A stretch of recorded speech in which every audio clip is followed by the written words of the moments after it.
Hello, students. Today we have a landscape of the soul, lesson number 4 of Hornbill book, and we are going to discuss today its questions and answers. It's NCRT questions and answers only. So, when the lesson begins, the writer has given a few expressions and asked for its meaning. So these expressions are anecdote, illusionistic likeness, delicate realism, conceptual space, figurative painting. So let's discuss what are the solutions to these expressions. First one is anecdote. From the text, the meaning of anecdote can be inferred as a short account of a particular incident or event, especially of an interesting or exciting nature. तो anecdote का मतलब जो हमें text पढ़ने के बाद महसूस होता है वो ये है कि किसी भी इंसिडेंट किसी घटना का एक छोटा वर्णन जो स्पेशली क्या है कोई इंटरेस्टिंग और एक्साइटिंग तरह का इंसिडेंट का एक्सप्रेशंस हो. तो second, delicate realism.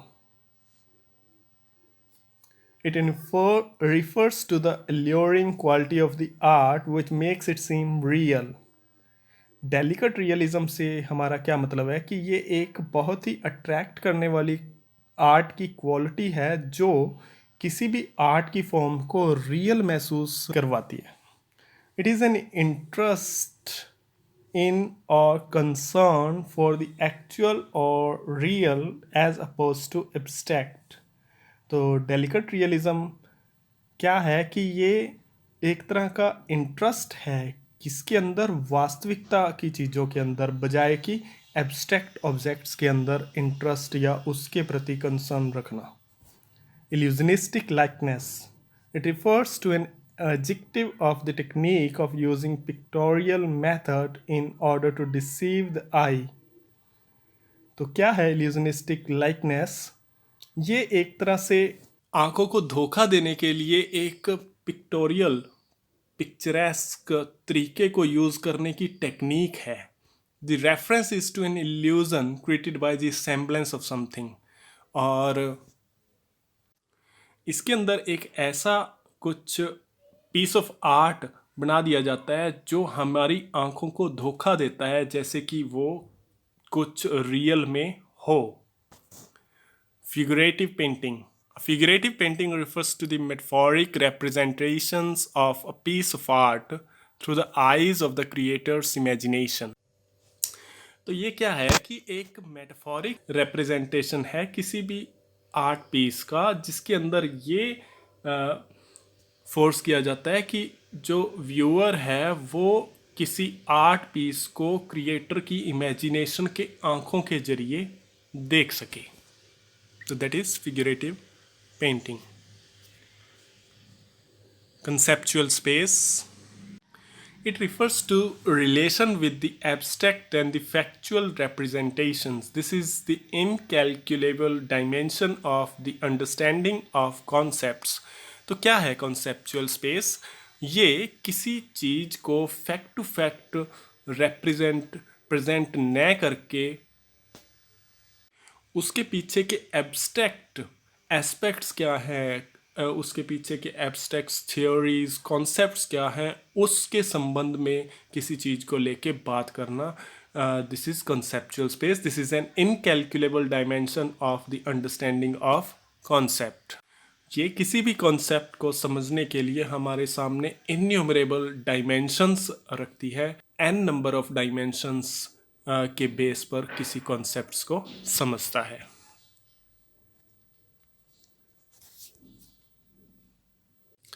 So let's move to the next question. Understanding the text question, contrast the Chinese view of art with the European view with examples. And second part, explain the concept of shanxi. Answer. The Chinese paintings are based on imaginative, inner or spiritual approach, whereas the European paintings reproduce an actual view of an external or real object. तो यहाँ पर क्या बता रहा है कि Chinese paintings हैं वो कल्पना के ऊपर ज़्यादा बेस्ड होती हैं, इनर और स्पिरिचुअल अप्रोच के ऊपर ज़्यादा बेस्ड होती हैं, और जबकि यूरोपियन पेंटिंग्स हैं वो एक जो एक्चुअल रियल व्यू है उसी को दोबारा प्रोड्यूस करने में, पेंट करने में ज़्यादा बेस्ड होती हैं। रियलिटी इनके अंदर ज़्यादा दिखाई जाती है, और इमेजिनेटिव जो एस्पेक्ट्स हैं वो कम पाए जाते हैं यूरोपियन आर्ट्स में। The painting of Wu Daozi and master painters of Europe illustrate the difference. तो जो वो डायोजी की और मास्टर पेंटर्स यूरोप की जो पेंटिंग्स हैं वो इस डिफरेंस को हमें अच्छे से क्लियर करती हैं। Century meaning mountain water refers to a style of Chinese painting that involves natural landscapes. The landscapes, which is an inner one, a spiritual and conceptual space. It represents the two complementary poles yin and yang, reflecting the Taoist view of the universe. Century, जिसका literal meaning mountain water होता है, ये एक Chinese paintings की style को refer करता है जिसके अंदर नेचुरल लैंडस्केप्स इन्वॉल्व रहता है। लैंडस्केप जो कि आंतरिक है, इनर है, स्पिरिचुअल है और कंसेप्चुअल है। It represents the two complementary poles. ये दो पोल्स को रिप्रेजेंट करता है, कॉम्प्लीमेंट्री पोल्स को, यिन एंड यंग को, जो कि फाइनली दाओइस्ट का जो यूनिवर्स को लेकर व्यू है उसको दर्शाता है। Next question, what do you understand by the term outsider art and art brought और रो आर्ट? सेकंड क्वेश्चन इसी में, who was the untutored genius who created a paradise and what is the nature of his contribution to art? Solution, outsiders art refers to those art who have no right to be artists as they have received no formal training yet show talent and artistic insight. Art brut or raw art are the works of art in their raw state as regards cultural and artistic influences. तो outsider art उन arts को refer करती हैं, उन artist के work को refer करती है जिनके पास आर्टिस्ट होने की कोई राइट नहीं है एक्चुअल में, क्योंकि उनके पास कोई फॉर्मल ट्रेनिंग नहीं है, परंतु फिर भी उनके अंदर टैलेंट है और एक आर्टिस्टिक इनसाइट है।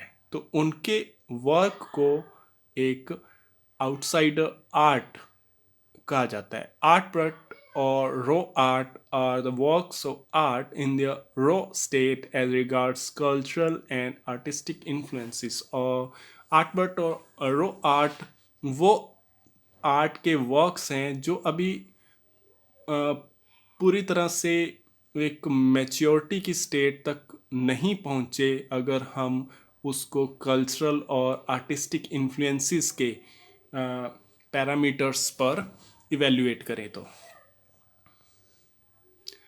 The untutored genius who created Paradise was Nek Chand, an 80-year-old creator director who made the world famous rock garden at Chandigarh। तो अनट्यूटर्ड जीनियस जिसने पैराडाइज बनाया वो नेकचंद था। वो 80 साल का एक क्रिएटर डायरेक्टर था और उसने ही एक पूरी दुनिया में फेमस रॉक गार्डन चंडीगढ़ के अंदर बनाया। His was an outsider art in which he sculpted with stone and recycled materials। तो उसकी जो आर्ट थी वो एक आउटसाइडर आर्ट थी जिसके अंदर उसने स्टोन्स को स्कल्प किया और रिसाइकल्ड वेस्ट मटेरियल्स यूज़ किया उस रॉक गार्डन को बनाने के लिए। He used anything and everything from a tin to a sink to a broken down car to form an artistic piece one of his famous creations are women by the waterfall. तो उसने हर एक चीज, उसने जो भी, चाहे broken broken down car means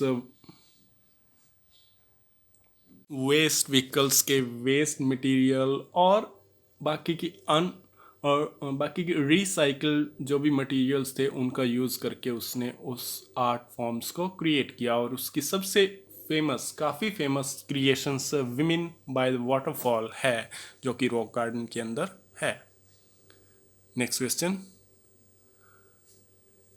The emperor may rule over the territory he has conquered, but only the artist knows the way within. Question का मतलब है कि एम्प्रर बाहर की जो भी टेरिटरी है, एरिया है, उसको ऊपर राज कर सकता है, उसको जीत सकता है, परंतु केवल एक आर्टिस्ट ही अपने अंदर के रास्ते को जानता है। इसको डिस्कस किया जाना है। Answer, the sentence explains the fact that even though an emperor might rule an entire kingdom and have power over his conquered territory, only an artist would be able to go beyond any material appearance. तो इस sentence का मतलब है कि केवल जो एक राजा है, एम्परर है, जो राजा है वो हालांकि किसी एरिया को जीत सकता है, उस जीते हुए एरिया पर अपना शासन चला सकता है, परंतु केवल एक आर्टिस्ट ही इस जो हमें भौतिक वर्ल्ड के अंदर, मटीरियलिस्टिक वर्ल्ड के अंदर जो भी कुछ हमें नज़र आता है उससे दूर जा सकता है, अपने अंदर जा सकता है। He knows both the path and the method of the mysterious work of the universe. केवल एक आर्टिस्ट ही यूनिवर्स के रहस्यमयी वर्क के मेथड्स और रास्ते, दोनों चीज़ों को जान सकता है। True meaning of his work can be seen only by means known to him, irrespective of how powerful an emperor is. उसके काम का रियल मीनिंग, इम्पोर्टेंस इस चीज़ से पता लगाई जा सकती है जो जो सोर्सेस उसके पास अवेलेबल रहे हैं, उसमें इस चीज़ की कोई इम्पोर्टेंस नहीं है कि एम्परर या राजा कितना पावरफुल है। Next question, the landscape is an inner one, a spiritual and conceptual space. जो लैंडस्केप है ये आंतरिक है, स्पिरिचुअल है, कंसेप्चुअल स्पेस है। इसको डिस्कस करना है। Answer, this phrase explains the Chinese art from where a Chinese painter wants you to enter his mind rather than borrow his eyes. This is a physical as well as mental participation. It is a landscape created by the artist to travel up and down and back again through the viewer's eyes. The landscape is not real and can be reached from any point. तो ये phrase Chinese arts को explain करती है, जहाँ पर Chinese painter ये चाहता है कि उसकी पीस ऑफ आर्ट को देखते हुए उस आर्टिस्ट के माइंड तक व्यूअर पहुंचे, बजाय कि कोई भी व्यूअर उस आर्टिस्ट की नज़रिए को बोरो करने से। मीन्स वो नहीं चाहता कि एक आर्टिस्ट के नज़रिए से, उसके खुद के नज़रिए से उस पेंटिंग को देखा जाए, बल्कि वो ये चाहता है कि एक व्यूअर उसके पीस ऑफ आर्ट को देखते हुए एक पेंटर के माइंड तक पहुंचना की कोशिश करे। This is the physical as well as mental participation. तो ये एक फिजिकल और मेंटल पार्टिसिपेशन है। It is a landscape created by the artist to travel up and down and back again through the viewer's eyes.